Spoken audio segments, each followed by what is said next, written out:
International break video number 3. And we got Peter to thank for this one, because Peter has got an academy question, which is something very, very close to my heart. And so I always worry if players are going to get annoyed at West Ham. It could be Mohamed Kudus playing on the left. It could be any number of things.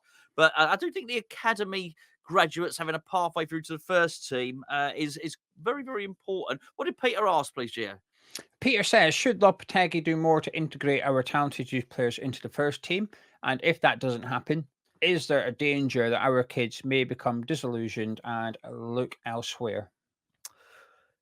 Well, it's quite interesting, actually, because the timing of this is really interesting, because Callum Marshall has gone away with the senior Northern Ireland squad. Of course, he's already played.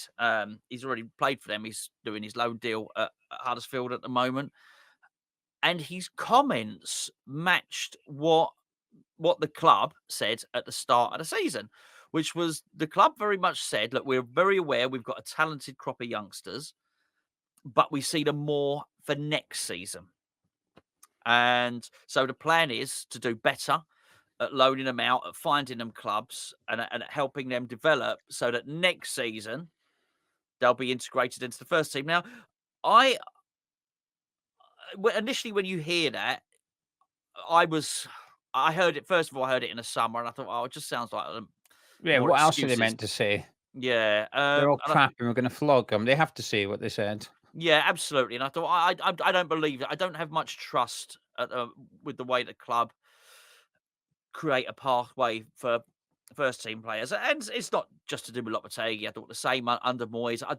You wouldn't convince me that whole thing with Earthy at the end, it was Moyes knowing I knew he was going to do that. He was leaving so as he could, just basically chuck a couple in. He didn't care.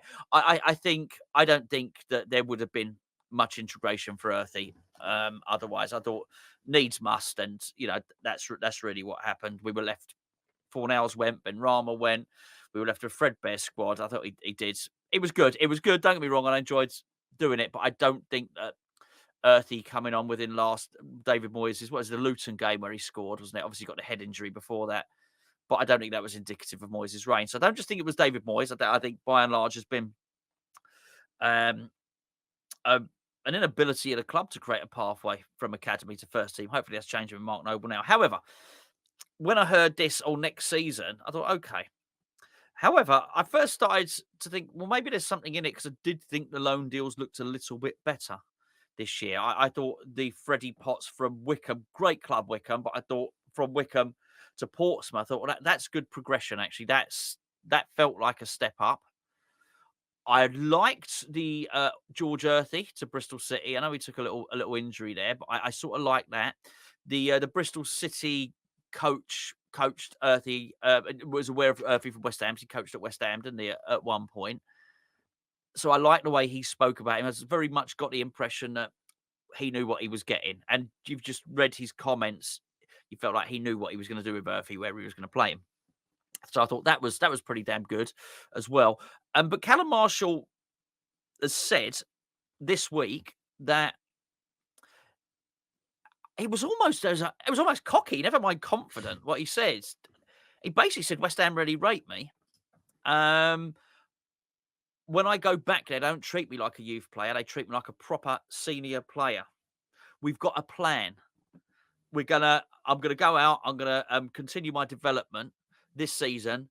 They're gonna go back, and I'm gonna get integrated into the team next season." What he said completely matched what had been said a few months earlier. Now, whether that turns out to be the case, we don't know. But I'll tell you what, they're singing from the same hymn sheet, and that's something that has not necessarily been happening. That was joined up thinking there.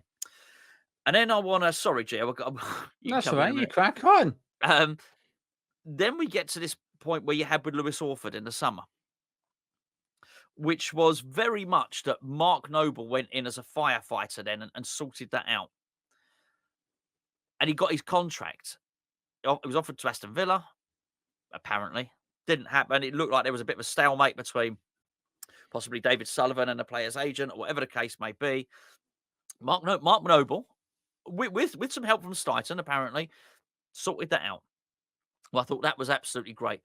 And then the other contracts started to cascade quite quickly afterwards as well. And I thought that was really important. And I think I think the most recent one was possibly Ollie It Scarles, was, yeah. which was really good because we had Ricky Martin on Hammers Chat, Patreon. Go and check that out. We have lovely people on Hammers Chat Patreon. Of course, Ricky Martin was the academy director for 2 years. And when we had our conversation on the Patreon channel, he said he spoke directly about Scarles. He said Scarles has got a bit of an injury. He's got a bright future, but he started speaking about he had to basically growing. He had too big a growing spurt, and he really has. He's a big guy now, and you sort of I saw him when I saw him play 18 months ago. He was a skinny kid. So within 18 months, he's turned from a skinny kid into a big man.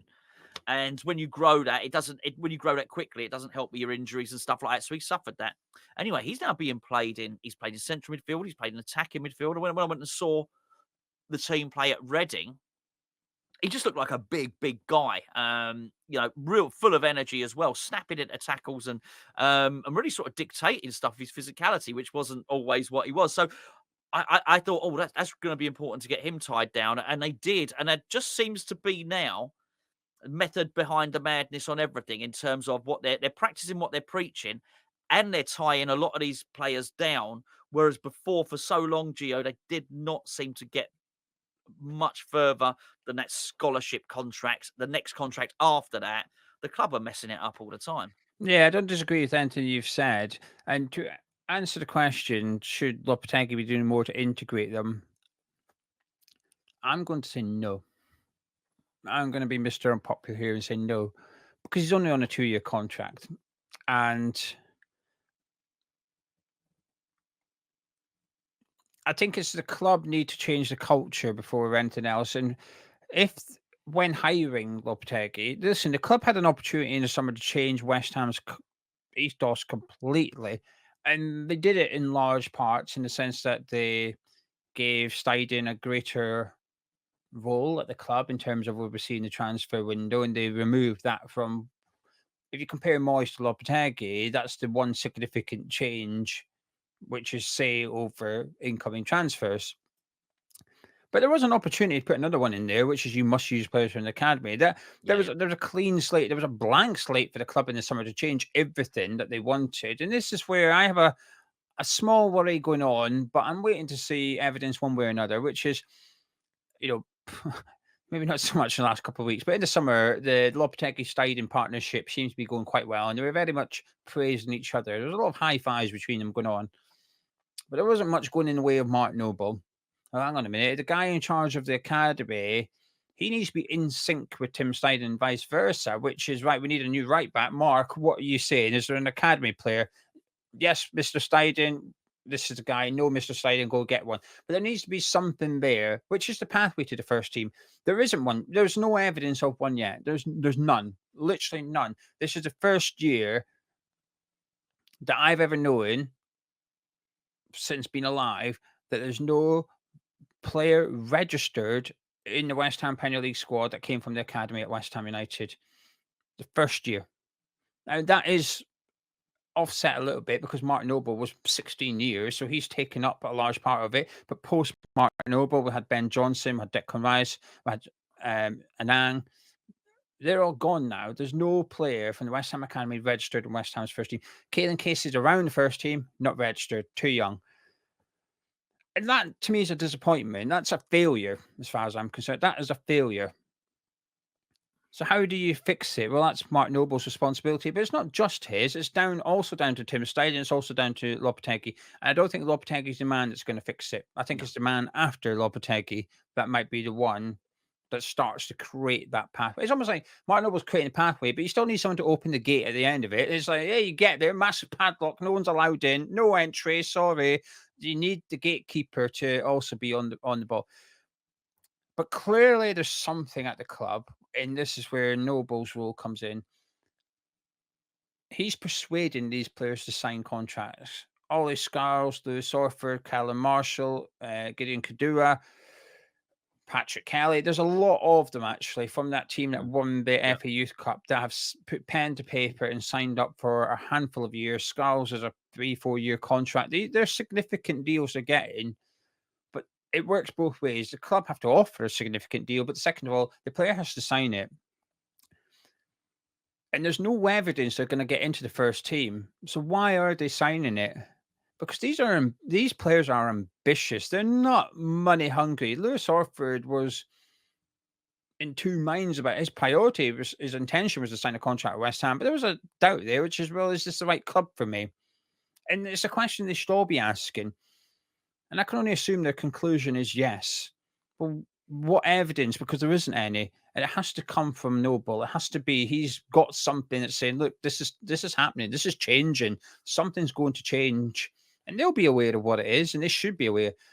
We might not be, and it has to be. To me, I can only assume it's post Lopetegui because there's nothing from Lopetegui which suggests it is. Because Freddie Potts, I think it's fair to say, is the youngster closest to the first team in the preseason. He went out on loan, and I think it's a good decision. He's doing really well out at Portsmouth. Pompey manager singing his praises, good. But then what? What happens? Callum Marshall speaking about, I'm going to be in the team next year. I'm not sure. I don't believe that. I'll be surprised if he's in West Ham's first team this time next year. I think he might have another loan move first. Yeah.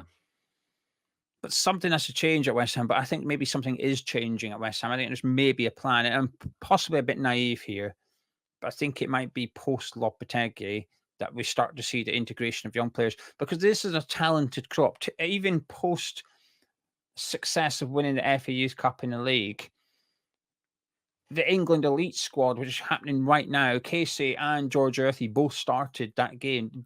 So it used to be the England under 20s. It's called the elite squad now. But England under 20s, 2 of our players are in the first 11. That is significant. The Northern Ireland under 21s, we've got 3 players in that squad now. Previously, it was 2 in Patrick Kelly and Forbes. Yep. Rigge's in there now as well. Patrick Kelly's getting minutes for Doncaster too, so his loan spell's working out. So we've got a talented crop. But that's not enough. There needs to be more. And I'm just hoping that we see more. But to answer the question, is it Lopetegui's responsibility? It could be and should be, but there's no evidence that it is his responsibility. Because if there was, there'd be more than Cale and Casey in and around the first team at the minute. Are they ready? I'm not so sure, but Lewis Orford captained England under 19s on his debut. You can't. Let's not dismiss that and play that down as an achievement. That's an incredible achievement. You don't do that if you're a crap player or you're not up to it. Every player qualified to play for England under 19s in the country, in the world. Some of these players are playing for Man City, Man United. He had that. Now, it was later on in the game he got the armband, but he got the armband. That's a huge, huge achievement. If Lewis Orford don't make it at West Ham, I don't think it's because of Lewis Orford. No, I don't think so. I do think Mark Noble, just to finish on this, I think Mark Noble's got a big role to play as well.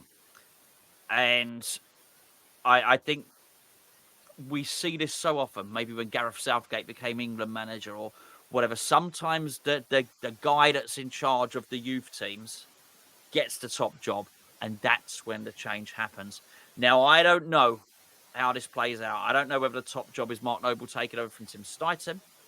I don't know whether it's Mark Noble taking over as caretaker manager for Lopetegui. I'm not sure how this plays out exactly, but I've got a feeling that something is going to happen where Mark Noble is going to see a role change at some point in the next year and a half.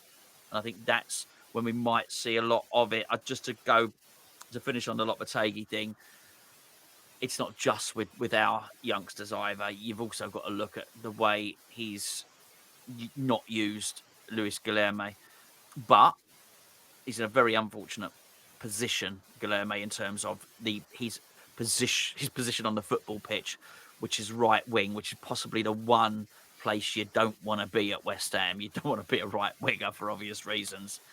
That being said, I was still encouraged by. I saw the way Lopetegui went onto the pitch to speak to him, to encourage him. I thought a lot of that was very, very good. I think saw it after the game.